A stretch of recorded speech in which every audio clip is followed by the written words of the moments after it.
it, Sarah. All day. Hell yeah. Arm wrestling's about to take place. Yeah.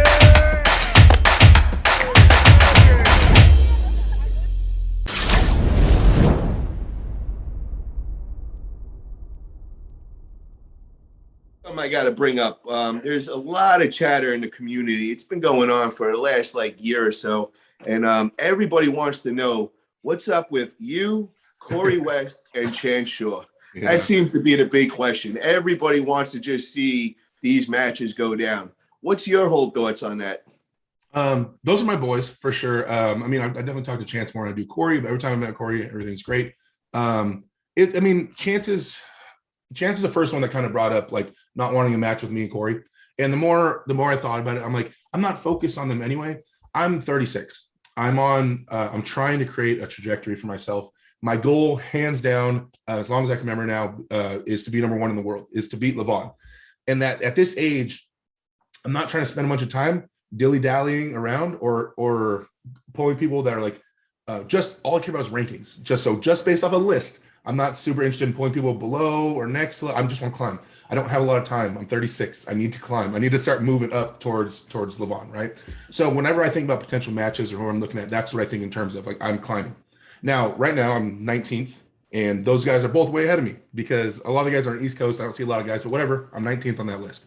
I got crazy one night. I felt froggy, and I called out the number 4 guy. So I have a match coming up. So at this number 4 guy, we're going to see where I'm at. This is a huge tester for me, and I'm sure a lot of people want to know where I'm at. I want to know where I'm at. I'm sure Tim wants to know where I'm at. Corey, I'm sure Corey's looking at me like a steak dinner if I beat Tim.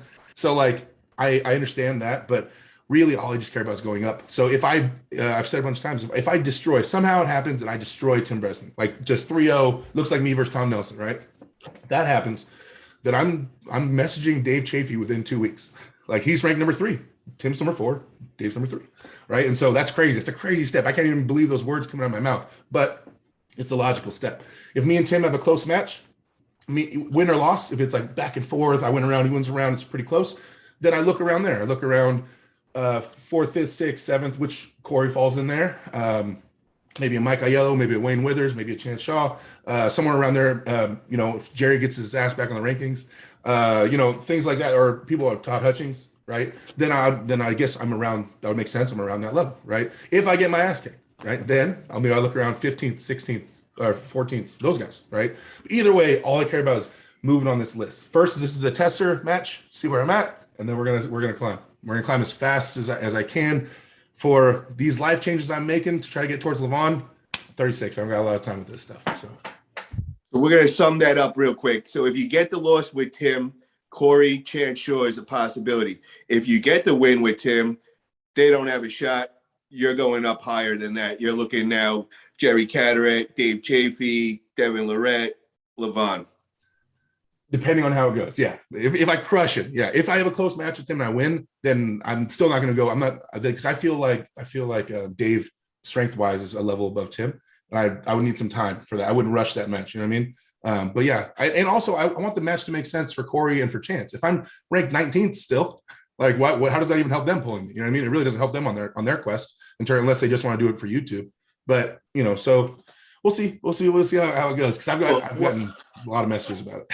well, the only thing I got to say is the community. You would be doing the community a favor by letting us all see that, because that is definitely one of the ones that I hear the most. Everybody keeps contacting me like, make it happen. We've been talking about this so long. So if things do unfold like that, I probably am going to be pressing on you and seeing if we can make that happen eventually. But I think, okay, so say I go this match with Tim somehow and I just get dusted, right? Thrown over the table, 3-0, easy work. Then like, how interested are people going to in me pulling Corey? Immediately, everybody's going to just destroy me on the forum and be like, oh, Derek's not even on that level, So this is kind of how I do with Tim is pretty important in terms of my matches coming up. But I think that's going to be the thing for all my matches coming up, or all mine, Corey, and Chance's matches. Like, we're highly scrutinized. One loss, and all of a sudden you are no one. One L, and you're out, right? So I think those guys are amazing. I think their levels are amazing. But yeah, we're pretty heavily scrutinized right now, us 3. I got to say, Derek, I like your way of thinking.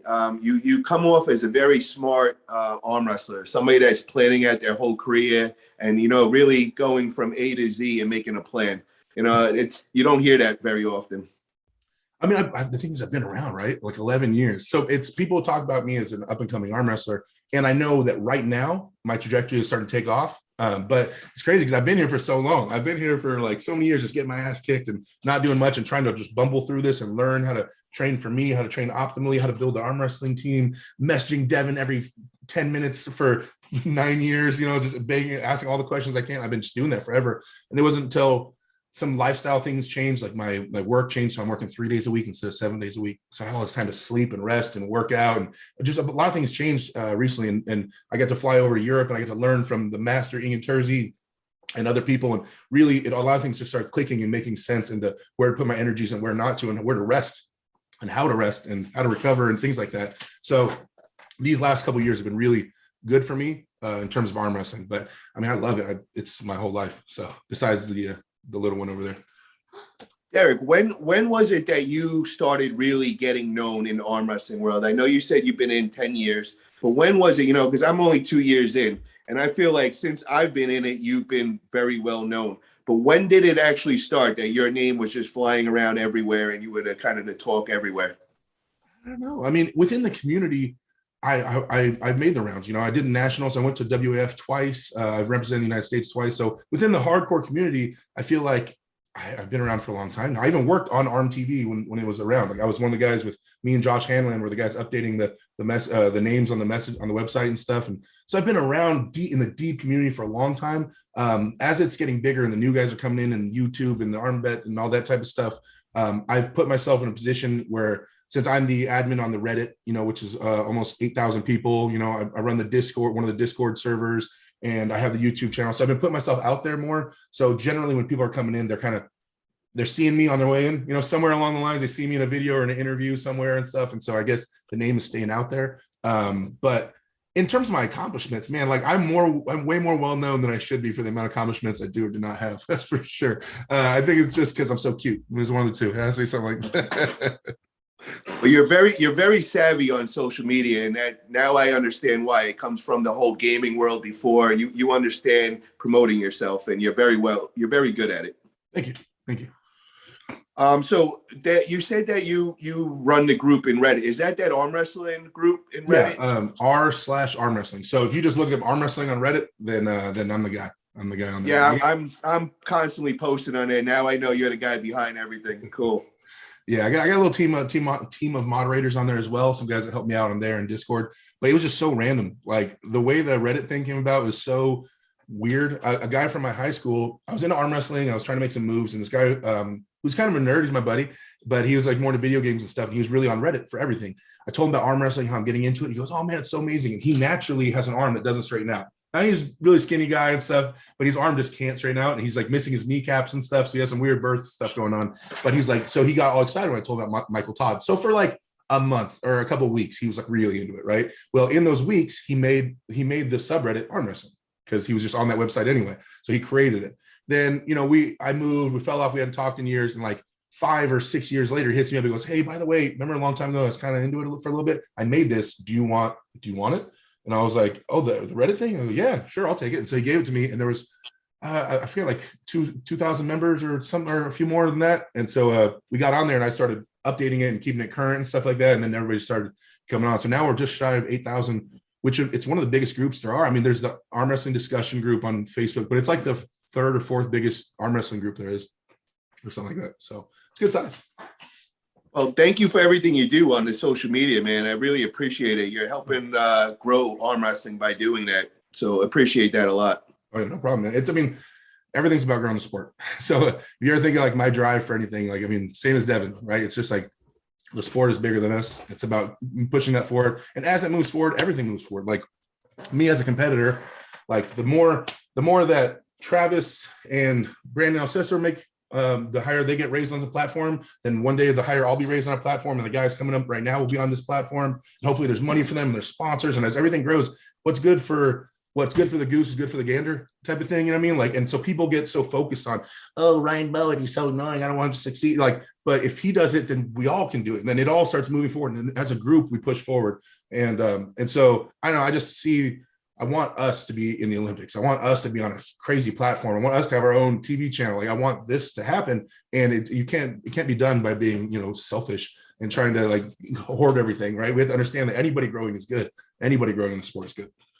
It's very smart of you, Derek, and I completely understand that. And that kind of contradicts the old school thinking. And everything with the old school arm wrestlers is kind of being selfish and not sharing anything and working together. Where the new age with YouTube and all that, it's actually better all of us as one movement grow together because we're all growing at the same time. So yeah, I agree.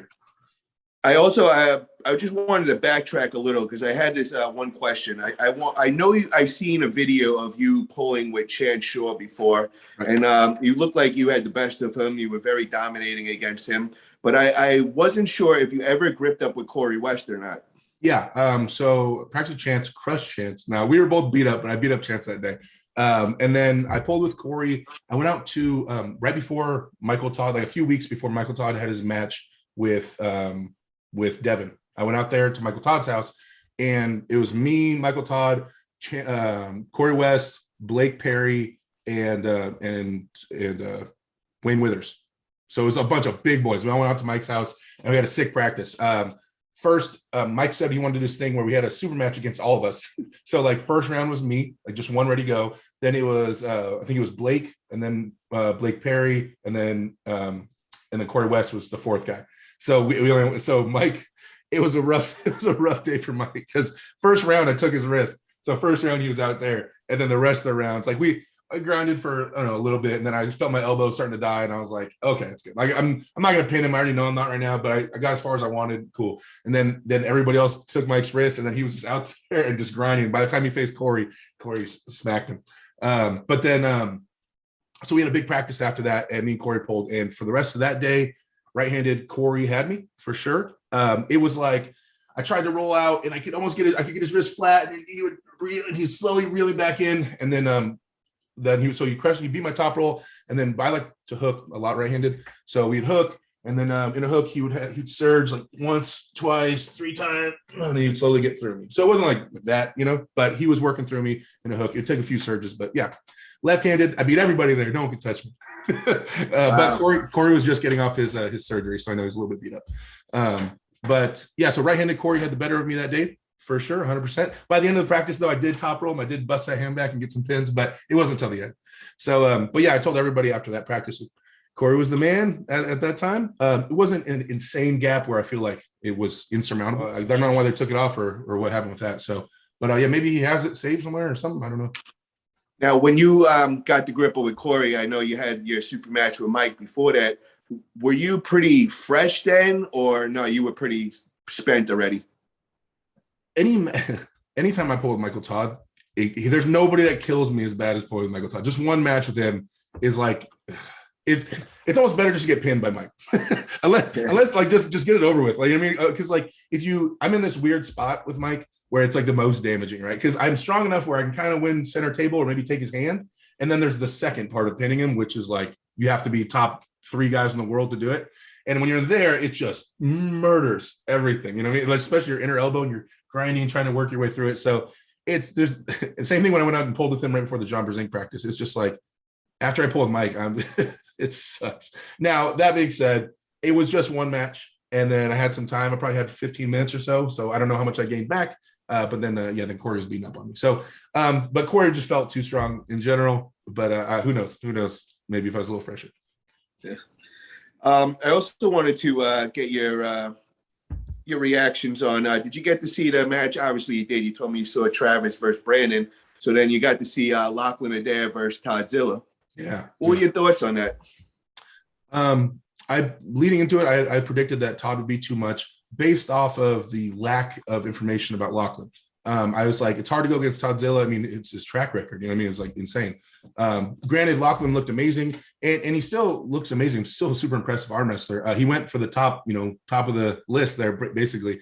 So I think that maybe, at the heavyweight option, super heavyweight, I don't know, Lachlan might be 10th to 13th, somewhere in there, which is kind of around where I predicted him a few months ago. In the heavyweight class, though, or what's the one right below it? I don't know who's number one. 42s. Is John number one in that one right now? I'm not sure. I'd have to check that. But I feel like Lachlan might be able to make like top 5 in that one. I'm guessing. So he's still a super impressive dude, especially given the fact that there's no one close to his level where he's living right now, right? He's kind of pretty far above everybody else that he's faced or that we've seen anyway. So I know we want to see him and Big Marty pull. But yeah, I mean, I was super impressed by Lachlan, and I feel like he has a good feel for it in terms of his thought process, his comfortability on the table solving problems. Looked a little robotic, a little bit, not as fluid and comfortable in adjusting pressures. But in general, he's a really impressive dude, man. I think, and it more than anything, I've told people forever, all you need to be great in the sport is love arm wrestling itself and have a great work ethic. And he seems to have both of those. And there you go. As long as you're not, die or get injured, then having those two things, you'll figure it out.